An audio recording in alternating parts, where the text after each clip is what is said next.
The other actually is about the way society, we as a people, are otherizing so many different groups of people. So the concentric circles that should be uh, are breaking up into smaller and smaller and tighter circles, with the overlaps kind of disappearing and moving further apart. Each of these circles becoming more and more watertight. So basically, that's why I just just called it something as straightforward as the other, because the otherization of communities, people.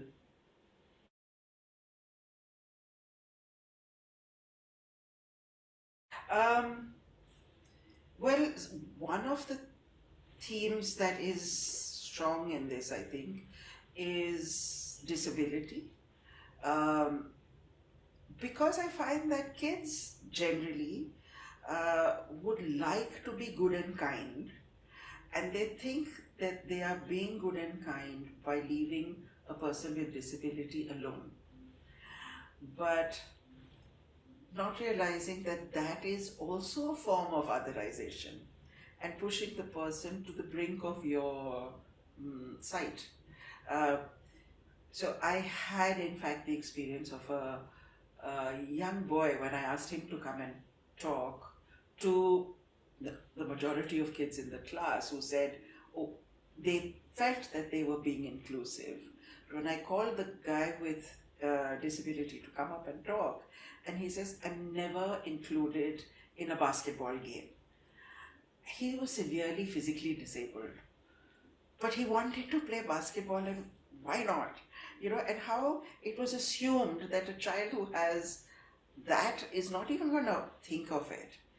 So after that, I did notice that they were, in fact, had adapted their game of basketball to include him. You know, so that is a theme that's been important actually in my other writing as well. The other also talks about sexuality. There's a coming out story, um, and also about sexual assault. There are two stories actually which deal with that kind of assault on women. And actually, when I started writing this book a year or more ago, um, Me Too hadn't yet started. And I was worrying whether I was going too far.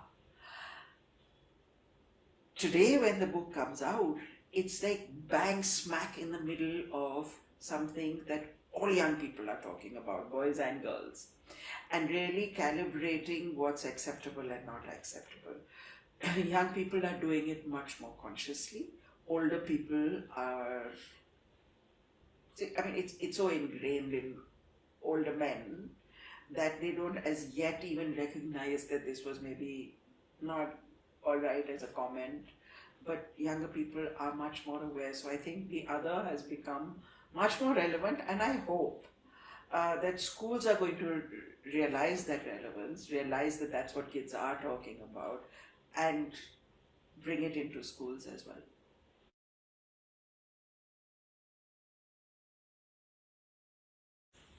Kind of nebulous. I don't know whether I haven't found a definition which fits everything that I would like to fit into the definition. Um, I think young adult literature almost always has young adult or young protagonists who drive the story. That's one. But does that mean that all books with young adult with that age group, is Kite Run a young adult? Probably not, but who knows? Uh, it's very new, so I think it's still finding its boundaries, whether there should be boundaries or not. Maybe there shouldn't be. Um, so, what are the taboos? I think none. Um, the taboo that I put upon myself as a young adult writer, that age of adolescence is a dark time, and you are sometimes feeling that uh, there's nothing beyond this darkness. So I always try and end my story on an upswing with some hope, with a feeling that there is the possibility, at least, of light at the end of a very dark tunnel. So there is a story in the other on rape and the aftermath of rape, and it also looks at when there is a crime like rape committed, it's not one person who is raped, it's a family, it's friends, it's a school, it's a teacher. Everybody is impacted by this crime, and how each one is dealing with it. And I've sort of given different voices. So, but the title of the story is Learning to Love Again, which starts off saying, yes, this horrible thing happened, but you're going to survive. And that to me is the one taboo that I put upon myself.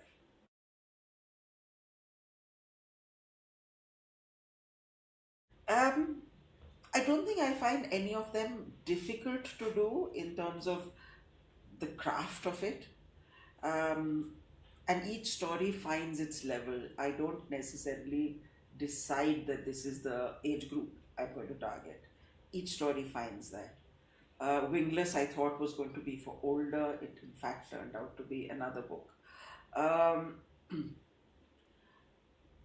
but I really enjoy the interactions I have with readers.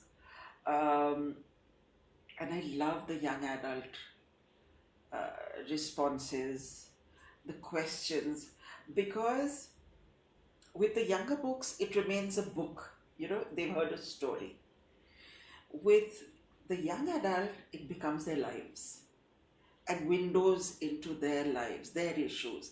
And I love um, that transition into life.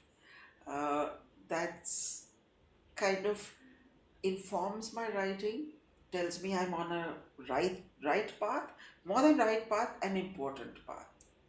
Um, Sometimes the kind of responses that young people have are far more mature than the responses of adults. Far wiser. Adults will always um, worry about something that I've said. I mean, quite simply, there's a story that I was telling about a lie, and in the middle of it, this teacher sent me a note saying, at the end, please clarify that a lie is a bad thing. Of course, I'm not saying, kids, you've got to start lying now. No, I'm, I'm obviously not going to do that. Kids don't need to ask that question, you know. So I think as adults, as teachers, we get over anxious about it. Uh, so favorite, I love writing for little kids. Um, I need to write those because I actually inhabit the skin of my character. I become the character. I inhabit that alternate universe. And when I'm writing something that dark and that difficult, I become dark and difficult myself. So it's like a pressure cooker release, that I need that to when I'm writing for for younger kids. So I often write a book for young adults and a book for kids at the same time.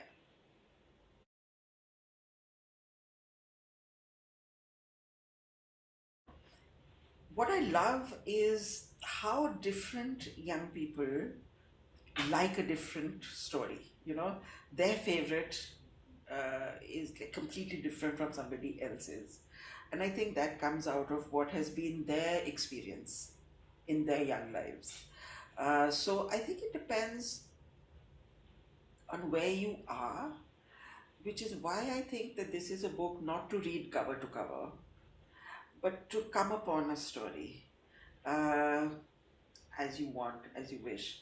Uh, One a young girl said to me, she said, I read your stories as I've grown up. And I can't imagine that you are the same person who would write, let's say, the bear book, a very naughty bear, and the same person who would write the other.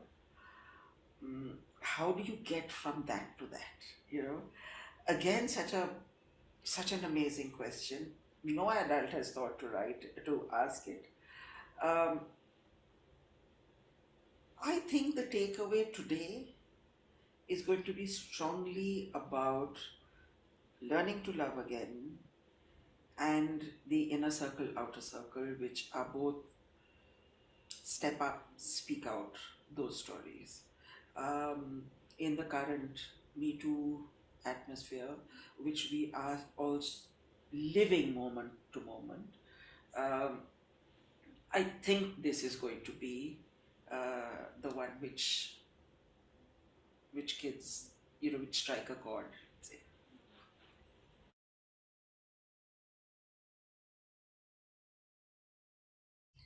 Well, I really urge parents and teachers and librarians, schools, to use this book.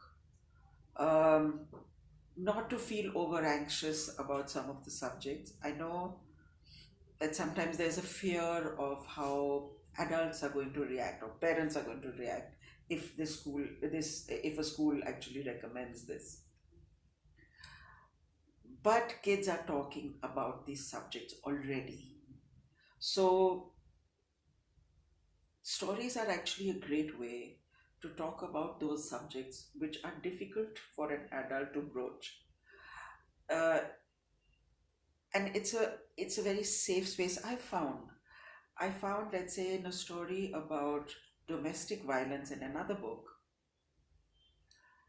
at the end of the telling of that story, a girl came and said, "Is it a true story?" And I said, "What do you think?" And she said, "Definitely true." I said, "How can you say with so much surety?" And she said, "Because it happens in my house."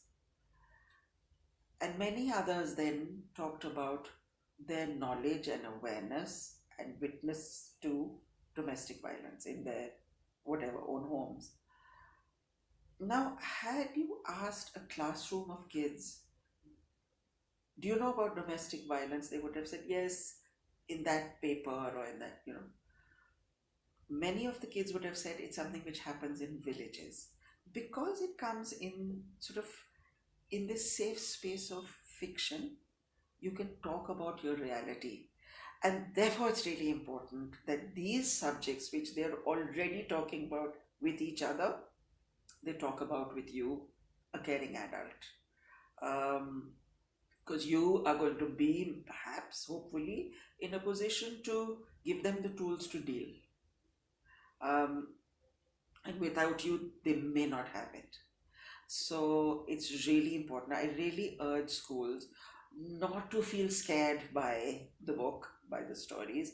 I know in the past, violence has been easy for schools to talk about. So I have a book with where a young child is responsible for multiple deaths and his own.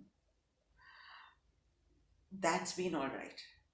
It's sexual connotations that scare parents and teachers more. Don't let it scare you. Now is not the time to be frightened of it. Um, I think these are little windows into your child's lives. Don't pull down the shutters, open the window, get in there, talk to them.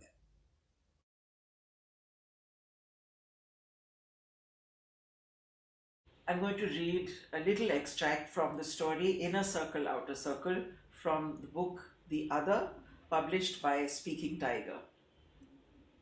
The circle turns and tightens, and we all stand watching. Our blood runs cold, freezing. It boils, thumping in our ears, and we all stand watching. Our hands clench into fists, but our feet grow solid roots, and we stand here watching. The screams go on, the cries for help, but we just stood there watching. They came out of nowhere, I think. At least it was nowhere for me. I was busy looking down, not meeting any eyes, holding my books across my chest, for books were my weapon of choice, and I was a warrior. But they caught her, not bothering about the other people crowding around. They were confident that this was a crowd of impotence, a crowd of inaction. Not that there was anything special about this crowd. It was a crowd pretty much like any other in this city, in this country. They knew no one was going to step forward to help, and no one did. Not one of us. Us. Yes, me.